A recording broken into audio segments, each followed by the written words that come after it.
کہہ دو کہ اللہ جسے چاہتا ہے گمراہ کرتا ہے اور جو اس کی طرف رجوع ہوتا ہے اس کو اپنی طرف کا رستہ دکھاتا ہے، یعنی ان کو جو ایمان لاتے اور جن کے دل اللہ کی یاد سے آرام پاتے ہیں ان کو۔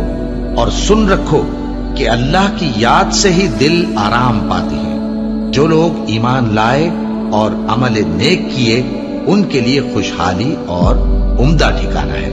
اور اگر شیطان کی طرف سے تمہارے دل میں کسی طرح کا وسوسہ پیدا ہو تو اللہ سے پناہ مانگو، بے شک وہ سننے والا ہے، سب کچھ جاننے والا ہے۔ جو لوگ پرہیزگار ہیں جب ان کو شیطان کی طرف سے کوئی وسوسہ پیدا ہوتا ہے تو چونک پڑتے ہیں اور دل کی آنکھیں کھول کر دیکھنے لگتے ہیں، اور جب قرآن پڑھا جائے تو توجہ سے سنا کرو اور خاموش رہا کرو تاکہ تم پر رحم کیا جائے، اور اپنے پروردگار کو دل ہی دل میں عاجزی اور خوف سے اور پست آواز سے صبح و شام یاد کرتے رہو، اور دیکھنا غافل نہ ہونا۔ پھر جب تم یہ نماز تمام کر چکو تو کھڑے اور بیٹھے اور لیٹے ہر حالت میں اللہ کو یاد کرو۔ پھر جب تم مطمئن ہو جاؤ تو پورے آداب کے ساتھ نماز پڑھو۔ بے شک نماز کا مومنوں پر اوقات مقررہ میں ادا کرنا فرض ہے۔ مسلمانوں، نجات نہ تو تمہاری آرزوؤں پر ہے اور نہ اہل کتاب کی آرزوؤں پر۔ جو شخص برائی کرے گا اسے اسی طرح کا بدلہ دیا جائے گا، اور وہ اللہ کے سوا نہ کسی کو حمایتی پائے گا اور نہ مددگار۔ اور جو کوئی رحمان کی یاد سے آنکھیں بند کر لے یعنی تغافل کرے، ہم اس پر ایک شیطان مقرر کر دیتے ہیں تو وہ اس کا ساتھی ہو جاتا ہے، اور یہ شیطان ان کو رستے سے روکتے رہتے ہیں اور وہ سمجھتے ہیں کہ وہ سیدھے رستے پر ہیں، یہاں تک کہ جب وہ ہمارے پاس آئے گا تو اس شیطان سے کہے گا کہ کاش مجھ میں اور تجھ میں مشرق و مغرب کا فاصلہ ہوتا، تو برا ساتھی ہے۔ اے اہل ایمان، اللہ کا بہت بہت ذکر کیا کرو اور صبح و شام اس کی پاکی بیان کرتے رہو، وہی تو ہے جو تم پر رحمت بھیجتا ہے اور اس کے فرشتے بھی، تاکہ تم کو اندھیروں سے نکال کر روشنی کی طرف لے جائے۔ اور اللہ مومنوں پر مہربان ہے۔ اور صبح و شام اپنے پروردگار کا نام لیتے رہو اور رات کو بڑی دیر تک اس کے آگے سجدے کرو اور اس کی پاکی بیان کرتے رہو۔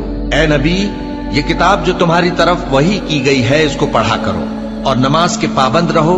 کچھ شک نہیں کہ نماز بے حیائی اور بری باتوں سے روکتی ہے، اور اللہ کا ذکر سب سے بڑا ہے، اور جو کچھ تم کرتے ہو اللہ اسے جانتا ہے۔ مومنوں، جو پاکیزہ چیزیں اللہ نے تمہارے لیے حلال کی ہیں ان کو حرام نہ کرو، اور حد سے نہ بڑھو کہ اللہ حد سے بڑھنے والوں کو دوست نہیں رکھتا، اور جو حلال و طیب روزی اللہ نے تم کو دی ہے اسے کھاؤ، اور اللہ سے جس پر ایمان رکھتے ہو ڈرتے رہو۔ ایمان والو، شراب اور جوا اور بت اور پانسے یہ سب ناپاک کام اعمال شیطان سے ہیں، سو ان سے بچتے رہنا تاکہ تم کامیاب ہو جاؤ۔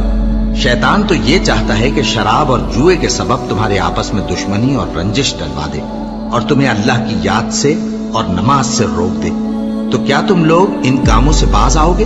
جو شخص نیک اعمال کرے گا، مرد ہو یا عورت، اور وہ مومن بھی ہوگا، تو ہم اس کو دنیا میں پاک زندگی بسر کروائیں گے اور آخرت میں ان کے اعمال کا نہایت اچھا صلہ دیں گے۔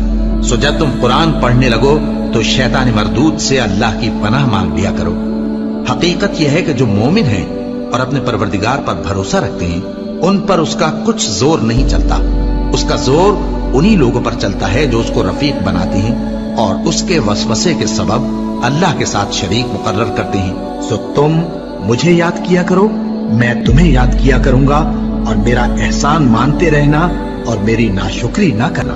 اے ایمان والو، صبر اور نماز سے مدد لیا کرو، بے شک اللہ صبر کرنے والوں کے ساتھ ہے۔ اے اطمینان والی جان، اپنے پروردگار کی طرف لوٹ چل، تو اس سے راضی وہ تجھ سے راضی، سو تو میرے خاص بندوں میں شامل ہو جا اور میری بہشت میں داخل ہو جا۔